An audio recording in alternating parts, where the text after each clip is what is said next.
Idinawit na rin ni Arturo Las Cañas sa pagpatay sa Davao City ang panganay ng Pangulo at ang PNP Chief.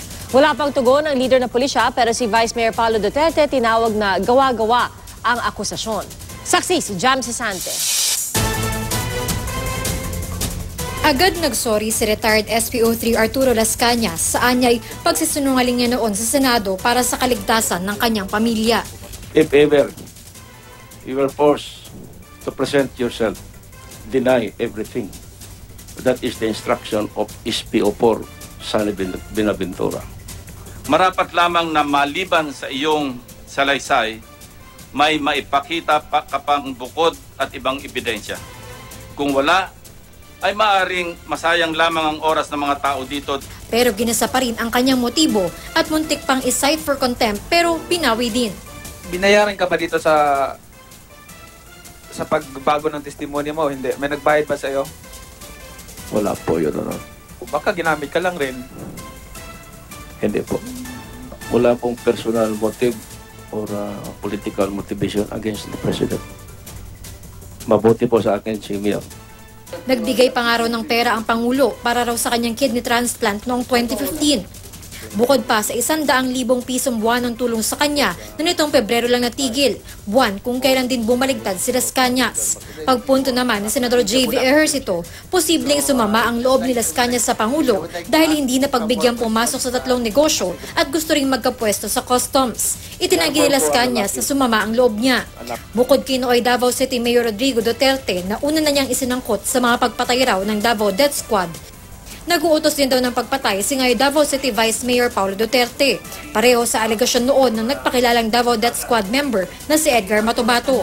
Kabilang sa mga pinatay ang isang nakaaway raw ni Vice Mayor. Ang sinabi ni James sa akin, ipasaksak natin sa kanya. Sabi naman ni Pulong, hindi ko kaya yan. Sabi niya, hindi. Bahala kayo dyan. Tinuluyan namin. May inarbor din daw na isang Charlie Tan si Paulo Duterte na hinihinalang sangkot sa droga. Bagay na hindi raw ginawa ni Las Cañas noong patayin niya ang 2 kapatid dahil din sa drugs. Tumawag si Vice Mayor Pulong. Ang sabi niya sa akin, arbor ko na lang ni bro. Ako na bahala kay Charlie. Kung inarbor ko din ang mga kapatid ko, baka buhay pa ngayon.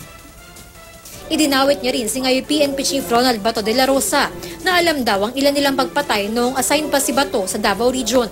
Comments ni Bato sa akin, parang elimination of competitors. Ang sa isip-isip ko,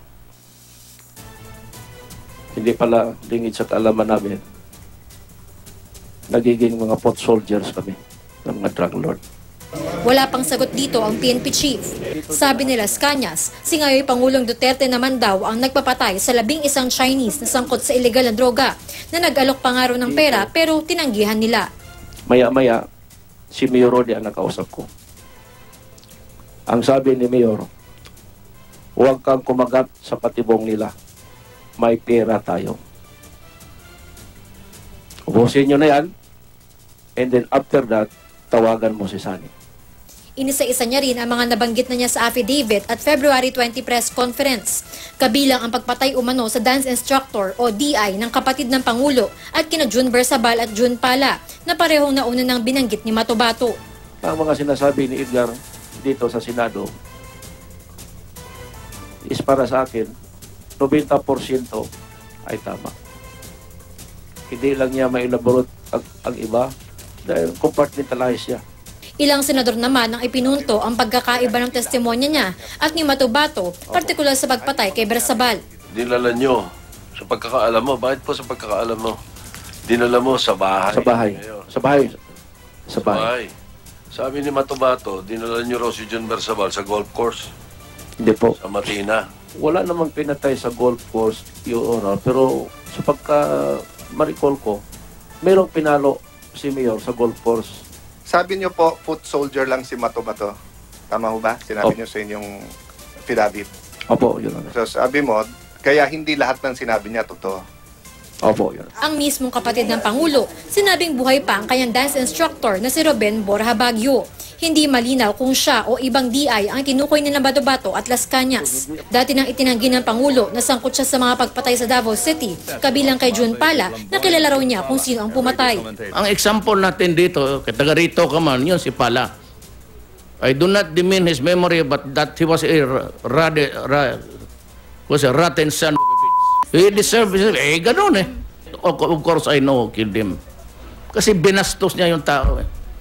Ngayon, muling pinabulaanan ng kanyang kampo na sangkot o kinukonsinti ng Pangulo ang mga extrajudicial killing dahil galit daw siya sa anumang labag sa batas. Sabi naman ng chairman ng komite na nagsagawa ng hearing ngayong araw, Kung ang dalawang testimonya mo nagkakabanggaan, talagang magkakaroon ng duda sa maski kaninong tao, yung right-thinking individual. Ako si Jamsi Sante, ang inyong saksi.